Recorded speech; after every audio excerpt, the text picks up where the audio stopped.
গাজার জন্য যখন বিশ্ব নীরব, বাংলাদেশের সাধারণ মানুষ রাস্তায় নেমে গর্জে উঠেছে। বাংলাদেশের এই প্রতিবাদ কাঁপন ধরিয়েছে ইসরায়েলেও। বিশ্ব দেখেছে কিভাবে একটি জাতি অন্যায়ের বিরুদ্ধে দাঁড়ায়। আজকের এই মহাসমুদ্র ফিলিস্তিনের প্রতি বাংলাদেশের জনগণের ভালোবাসার বহিঃপ্রকাশ। ইসরায়েলের নিপীড়নের বিরুদ্ধে বাংলাদেশিদের প্রতিবাদ এখন শুধু দেশের গণ্ডিতে সীমাবদ্ধ নয়, তার ঢেউ ছড়িয়ে পড়েছে পুরো দুনিয়ায়। ছোট ছোট বাচ্চাদের দেখলে মনে হয় আল্লাহ তুমি কোথায় আছো। বাংলাদেশের পাসপোর্টে ফিরেছে ইসরায়েল ভ্রমণে বিধিনিষেধ।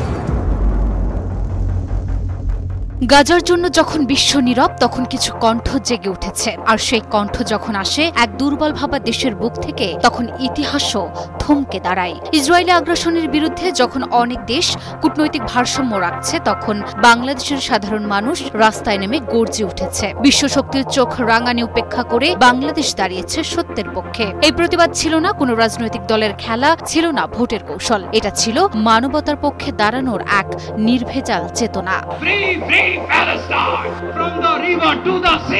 নদী ছোট হতে পারে, কিন্তু তার ঢেউ বড় হতে পারে। বাংলাদেশের প্রতিবাদও ঠিক তাই। বাংলাদেশ আওয়াজ তুলেছে, যার প্রতিধ্বনি এখন বিশ্বজুড়ে। বাংলাদেশ আজ এক মুঠো প্রতিবাদ দিয়ে বিশ্বকে পথ দেখাচ্ছে। বিশ্ব দেখেছে কিভাবে একটি জাতি অন্যায়ের বিরুদ্ধে দাঁড়ায়, কিভাবে একদল যুবক, বৃদ্ধ, নারী, শিশু সবাই মিলে বলছে, গাজা তুমি একা নও। ইসরায়েলের নিপীড়নের বিরুদ্ধে বাংলাদেশিদের প্রতিবাদ এখন শুধু দেশের গণ্ডিতে সীমাবদ্ধ নয়, তার ঢেউ ছড়িয়ে পড়েছে পুরো দুনিয়ায়। বাংলাদেশের এই প্রতিবাদ কাঁপন ধরিয়েছে ইসরায়েলেও। দেশটির গণমাধ্যমে ঝড় তোলে গাজার জন্য বাংলাদেশিদের আত্মার এই প্রতিধ্বনি। গাজায় আগ্রাসনের বিরুদ্ধে বাংলাদেশিদের ইসরায়েলের প্রতি তীব্র ঘৃণার প্রকাশ স্থান পেয়েছে আরব বিশ্বসহ ভারত, পাকিস্তানের গণমাধ্যমগুলোতেও। শুধু প্রতিবাদ করেই ক্ষান্ত হয়নি বাংলাদেশ। ইসরায়েলকে কখনো দেশ হিসেবে স্বীকৃতি দেয়নি বাংলাদেশ, আর এবারে স্বীকৃতি না দেওয়ার বার্তাটি যেন বাংলাদেশ লিখে দিয়েছে পাসপোর্টের পাতায় পাতায়। বাংলাদেশের পাসপোর্টে ফিরেছে ইসরায়েল ভ্রমণে বিধিনিষেধ। বাংলাদেশ সরকার পাসপোর্টে পুনরায় ইসরায়েল ব্যতীত সকল দেশে ভ্রমণযোগ্য শর্ত ফিরিয়ে এনেছে, যা 2021 সালে অপসারণ করা হয়েছিল। এই সিদ্ধান্তের মাধ্যমে বাংলাদেশ ইসরায়েলে বাংলাদেশিদের প্রবেশ সম্পূর্ণ নিষিদ্ধ করেছে।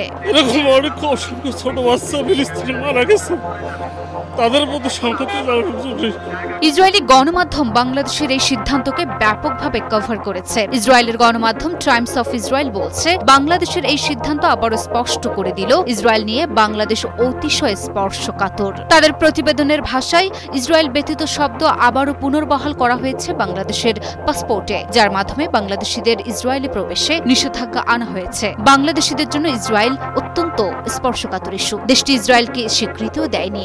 এক মাসও এত শিশু মারা যাচ্ছে না, যেখানে একদিনে এত শিশু মারা যাচ্ছে। বাংলাদেশের এমন সিদ্ধান্তের পরেই বিশ্বের অন্যতম জনপ্রিয় পর্যটন স্থল মালদ্বীপ সরকার আইন করে ইসরায়েলিদের প্রবেশে নিষেধাজ্ঞা এনেছে। মালদ্বীপে গত ফেব্রুয়ারিতে প্রায় 2 লাখ পর্যটক এসেছিল, এর মধ্যে 50 জন ইসরায়েলি নাগরিক ছিল। কিন্তু এখন এক ঐতিহাসিক সিদ্ধান্তের পর ইসরায়েলিদের জন্য মালদ্বীপের দরজা। মালদ্বীপের পার্লামেন্ট এক চমকপ্রদ সিদ্ধান্তে ইসরায়েলি নাগরিকদের প্রবেশ নিষিদ্ধ করার বিল পাশ করেছে, যা প্রেসিডেন্ট তাৎক্ষণিকভাবে অনুমোদন করেছেন। অর্থাৎ ইসরায়েলি নাগরিকদের জন্য মালদ্বীপ সফর এখন এক অধরা স্বপ্ন।